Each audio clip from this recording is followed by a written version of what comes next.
Assalomu alaykum hurmatli obunachilar. Yana sizlarni Atchuchoy kanalida ko'rib turganimdan juda ham xursandman. Bugun biz olis o'tmishga qaytamiz. Radarlarning ajali bo'lgan va albatta hozirda tarixga aylanayotgan multiradarlar qaytyaptimi? Aynan shu savolga javob beramiz. Va qo'shimcha tarzda hozirda radarlarda o'rnatilayotgan qo'shimcha innovatsion funksiyalar va Toshkent shahrida o'rnatilayotgan yangi turdagi uchoqlar haqida gaplashamiz. Siz esa kanalimiz rivojlanishi uchun obuna bo'ling. Like bosing, izohlarda o'z fikringizni qoldiring. Qo'shimchasiga bizning gruppaga o'tib qo'ysangiz ham bo'ladi. U yoqda biz aynan shu radarlar va radar detektorlar haqida gaplashamiz. Demak, biz boshladik.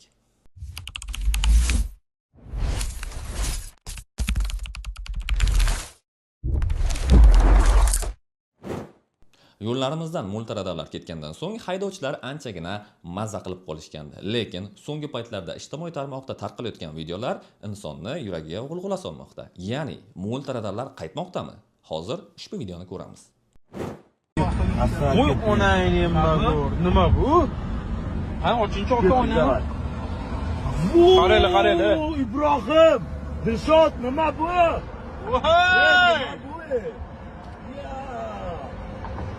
Bu Raketami? Nima bu? Bir qarashda odatiy bo'lgan yo'l patrul xodimining mashinalariga o'xshab ketadi. Lekin ushbu videoni yuklagan odam izohiga bizning Nukusimiz, ya'ni Qoraqalpog'istonda olingan katta ehtimol bilan ushbu video bizga yangi turdagi radarlar kelmoqda deb yozilgan. Eng qiziqarli tomoni, bilasizmi nima uchun? Ko'pchilik o'ylashi mumkin, bu odatiy bo'lgan yo'l patrul xodimining mashinalari deb. Lekin bu narsaniga, ya'ni radar deb o'ylashimizga sabab, multiradarlar bizni tark etgandan so'ng quyidagicha mishmishlar yurgandi. Ya'ni go'yoki multiradarlardan kelayotgan jarimalar noqonuniy va multiradarlar albatta qaytadi. Va qanday tarzda? Maxsus ranglarga bo'yanib, maxsus radar degan yozuvlari bilan va albatta qo'shimchasiga tepasida yiltillovchi signallar bilan qaytishi kerak edi. Va eng qiziq tomoni, ushbu videoda ko'radigan bo'lsangiz, odatiy yo'l patrul xodimining mashinasi emas, boshqacha turdagi mashina ushbu karvonni nazorat qilib kelmoqda. Qo'shimcha tarzda meni eng qiziqtirgan narsasi, meni hayron qoldirgan narsasi, men ko'p e'tibor berdim yo'l patrul xodimlarini ham, patrul post xodimlarini ham va boshqa turdagi davlat xodimlarining mashinasining oldi tomonida, ya'ni xalq tilida aytadigan bo'lsak, pad nomer yo'q. Shu narsaga e'tibor berib ko'ring, men ko'p kuzatdim. Va lekin u yangi Cobalt'larda esa oldi tomoniga maxsus qora narsa turibdi. Bu narsa bizning eski bo'lgan multiradarlarga o'rnatiladigan radarni qismi, ya'ni aynan o'sha orqali multiradar haydovchilarni jarimaga tushirib, ya'ni tezligini o'lchab oladigan funksiyasi hisoblanadi. Va shu narsa juda ham o'xshab turibdi. Bu narsani videoda ham, rasmda ham ko'rsatib o'tyapman hozir. Lekin eng qiziq tomoni, ushbu video chiqqanidan so'ng bir haftadan keyin ijtimoiy tarmoqlarga, Instagramga bir qiziq video yana tarqaldi. Ya'niki go'yoki bizga multiradarlarning qabristonni ko'rsatilmoqda. U yerda ko'rganingizdek, multiradarlarning ko'pchiligi xalq tilida aytadigan bo'lsa, chirib ketgan, xuddoki kimdirlar izohlarda ham ko'rdim, qarg'ish tegibdi va qarg'ish teggan mashinalar va shunga o'xshash narsalar deb yozilgan. Siz nima o'ylaysiz? Multiradarlar qaytadimi yoki bu shunchaki fake mi? Fikringizni izohlarda qoldiring. Ha, aytgancha, nima deb o'ylaysiz? Bizga multiradarlar qaytgani yaxshimi yoki hozirda viloyatimizning turli nuqtalarida o'rnatilayotgan, o'zidan signal chiqarmayotgan radarlar, ya'ni uchoqlarmi? Bunga ham javoblaringizni izohlarda yozsangiz juda ham xursand bo'lgan bo'lardim.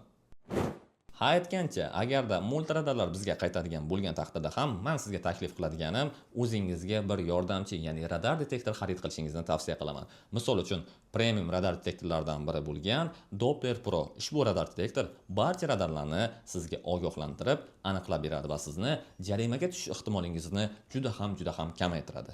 Yo'q, menga budjetliroq radar detektor kerak bo'ladigan desangiz, siz uchun juda ham arzonga 999 ming so'mga Silverstone kompaniyasining yana bitta ajoyib mahsulotlaridan biri Monaco Pro'ni xarid qilsangiz ham bo'ladi. Juda ham ajoyib radar detektor, mazza qilib ishlatasiz va albatta O'zbekiston bo'ylab yetkazib berish xizmatlari ham mavjud, kafolatlari ham mavjud. Demak, biz davom etamiz.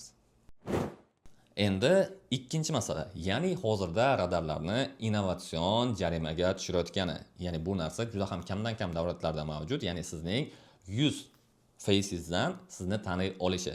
Bilamiz, bizda har xil vaziyat bo'ladi, ya'ni yoshlarimiz haydovchilik guvohnomasi bo'lmasdan ham mashinani haydashga harakat qiladi. Va buni ko'pchilik bilmasdi va radarlar ham ko'pincha tanimasdi. Hozirdagi innovatsion radarlar esa haydovchining yuzidan uning kimligini aniqlab, unga kamida, ya'ni to'g'rirog'i 20 million so'mgacha jarima yubormoqda va haydovchining kimligini topib, bunga maxsus bayonnoma tuziladi va siz 20 millionga tushasiz. Qo'shimchasi aytib o'taman, balki bizda katta ehtimol bilan haydovchilar o'rtasida niqob kiyish yoki kepkani bostirib olib kiyish holatlari ko'payishi mumkin. Lekin eng zo'r yechimlardan biri bu qoidalarni buzmasdan haydovchilik guvohnomasini qo'lga kiritgandan so'ng harakatlanish. Bir narsani qo'shimcha qilib o'taman. Hozirda aynan qaysi radarlar ushbu tizimda ishlayotgani haqida uncha ma'lumot yo'q. Faqatgina eng bitta ma'lumot anig'i, bu hozirda chorrahalarga o'rnatilayotgan bizni kamarga yoki telefonga jarimaga uradigan radarlardir. Aytgancha aynan shu radarga qarang, yana bitta innovatsion yangiliklardan biri. Ilgari bir sinab ko'rishganda, ancha yil ilgari haydovchini qo'lida agar mobil telefon bo'ladigan bo'lsa, ya'ni telefondan foydalanadigan bo'lsa, jarimaga tushirish.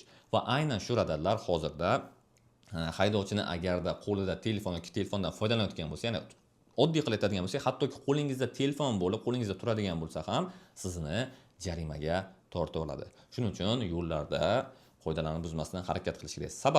Sababi bizning hozirda radarlarimiz yuborayotgan jarimalarga qo'shimchasiga sizga esdalik uchun jarima ballarini ham yubormoqda. Agarda sizning jarima ballaringiz 1 yil davomida 12 ballga yetadigan bo'lsa, demak sizning haydovchilik guvohnomangiz bekor bo'linib ketishi mumkin. Shu narsaga ham e'tibor bering. Multi radarlar o'rnini hozirda ommaviy ravishda 3 oyoq ko'chma radarlar egallab bormoqda.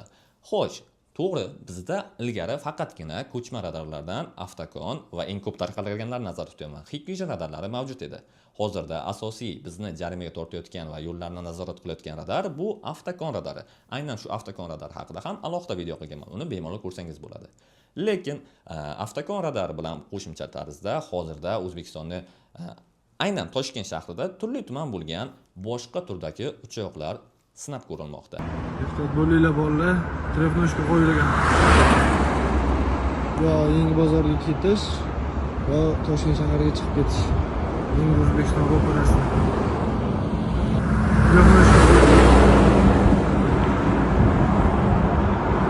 Ehtiyot bo'linglar, jarima bolalar ham ishga tushgan. O'rtoqlar, bu hazil emas.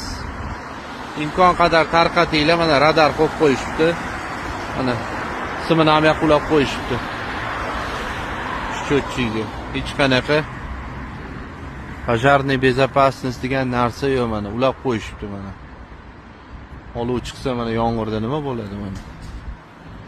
Ularga faqat pul bo'lsa bo'ldi. Mana o'rtoqlar, Qoraqamish yo'li, Aziya kinoteatri yo'li, bu yog'i Sag'bon. Mana radar qo'yib qo'yishibdi. Tarqatinglar, imkon qadar tez hammaga do'stlaringizga tarqatinglar mana. Qoraqamish yo'li mana. MD gospitalga ketadigan yo'l. Bu yog'imiz Sag'bon mana. 88 avtobus yuribdi. Tarqatib tashlanglar imkon qadar. To'g'ri. Tarqatib tashlanglar. Bittasini yangi O'zbekiston bog'ini oldida sinov uchun qo'yilgan edi. Afsuski biz borganimizcha u radar yo'qolib qolibdi ekan. U o'zidan nur chiqaradimi, nur chiqarmaydimi, qaysi turdagi radar, qayerda ishlab chiqaradigani haqida ham afsuski ma'lumot yo'q. Chunki ertasi kuni borganimizda u joyda o'zimizni eski va o'zimizga qadrdon bo'lib qolgan, o'zidan signal chiqarayotgan Avtokon turgan ekan. Afsuski shunaqa. Endi ikkinchi yangi ko'chma radar. Ushbu radarni hali sinab ko'rishgani yo'q. Ya'ni yo'llarda sinab ko'rishgani yo'q. Hozirda faqatgina u testdan o'tmoqda. Shaxsan o'zim ushbu radarga borib ko'rganimda balki o'chib qolgandir, balki ushbu radar ham o'zidan nur tarqatmasdan ishlaydigan radarlarning turi bo'lishi mumkin. Chunki uni oldidan o'tganimda radar detektor hech qanaqa signal bermadi. Balki uning signaturasi, ya'ni buni radar detektor ishlatadiganlar biladi, boshqa chastotida ishlayotgan bo'lishi mumkin. Uni chastotasini o'rganib, maxsus injenerlar Koreyadan kelib o'rganib, uni ham yo'lini, davosini topishi mumkin. Shuning uchun ham eng avvalo hozirda eng muhimlardan biri yo'llarda tezlikni oshirmaslik.